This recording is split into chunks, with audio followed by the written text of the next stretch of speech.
কাউকে দান করলে আপনার পুণ্যের বদলে হতে পারে অনেক বড় ক্ষতি। বন্ধুরা, আমরা সবাই জানি যে দান করা অত্যন্ত পুণ্যের কাজ।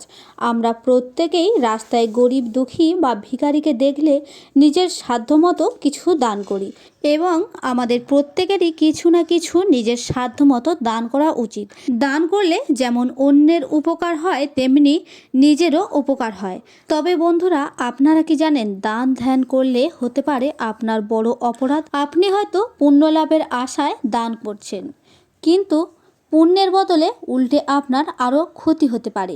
এই কথা স্বয়ং শ্রী রামকৃষ্ণদেব বলেছেন এবং শ্রীমদ্ ভাগবত গীতাতেও ভগবান শ্রীকৃষ্ণ দানের সুফল ও কুফল কী সেগুলি নিয়ে বলেছেন। তাহলে এবার প্রশ্ন হলো যে তাহলে কি আমাদের কাউকে দান করা উচিত নয়? উত্তরটি হলো হ্যাঁ, দান করা উচিত। আমাদের প্রত্যেকেরই নিজেদের সাধ্যমতো কিছু না কিছু দান করা উচিত। তবে এই দান করার আগে আমাদের কিছু জিনিস মাথায় রেখে দান করা উচিত। তা না হলে আমাদের সেই দানের জন্য হতে পারে অনেক বড় অপরাধ এবং পুণ্যের বদলে উল্টে আমাদের আরও ক্ষতি হতে পারে। অনেকেই বলে যে দান করলে ঈশ্বর আমাদের কৃপা করেন এবং আমাদের অনেক পুণ্য লাভ হয়। শাস্ত্রমতে উল্লেখ করা হয়েছে যে সেবা দান ধ্যান করতে করতে আমাদের মনের অবস্থার পরিবর্তন হয়, চিত্ত শুদ্ধ হয় এবং এই দানের গুণ অপরিসীম।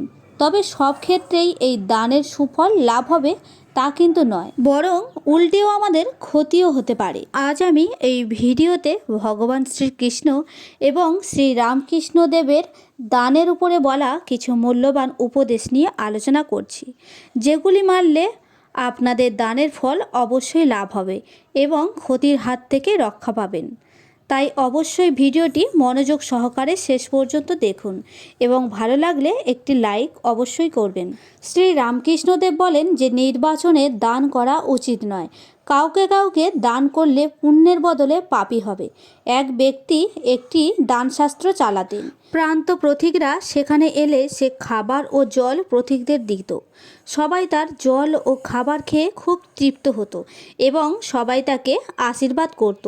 এই রকমই একদিন এক কসাই তার গরুটিকে কসাইখানার দিকে নিয়ে যাওয়ার সময় খুব ক্লান্ত হয়ে পড়লে পথে সেই দানশাস্ত্রটিকে দেখে সে সেখান থেকে জল ও খাবার গ্রহণ করে শরীরের বল ফিরে পেল।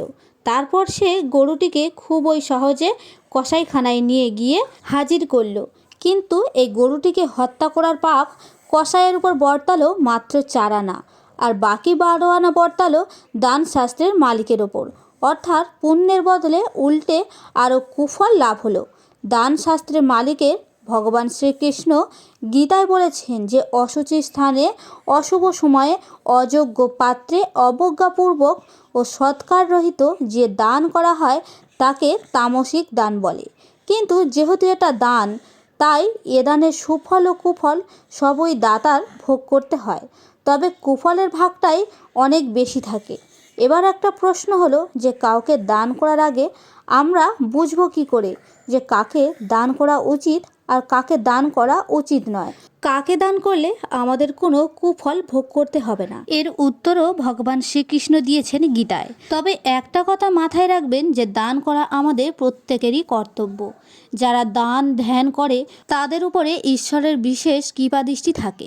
এবার আসি মূল কথায়। ভালো করে ভগবান শ্রীকৃষ্ণের বলা এই কথাগুলোই মাথায় রাখুন।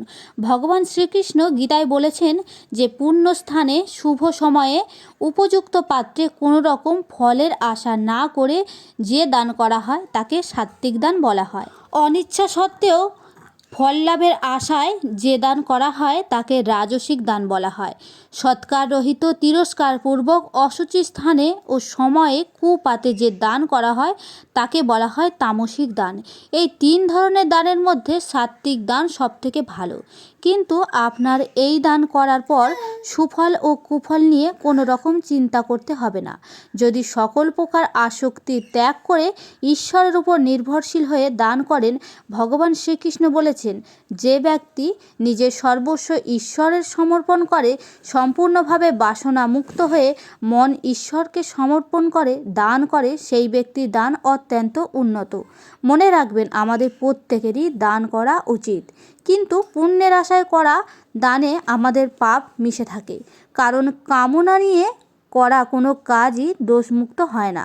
তাই ঈশ্বরের নাম নিয়ে কামনা ছাড়া দান করাই সর্বশ্রেষ্ঠ। এতে দানের সুফল পাওয়া যায়, কিন্তু সেটা দোষযুক্ত হয় না।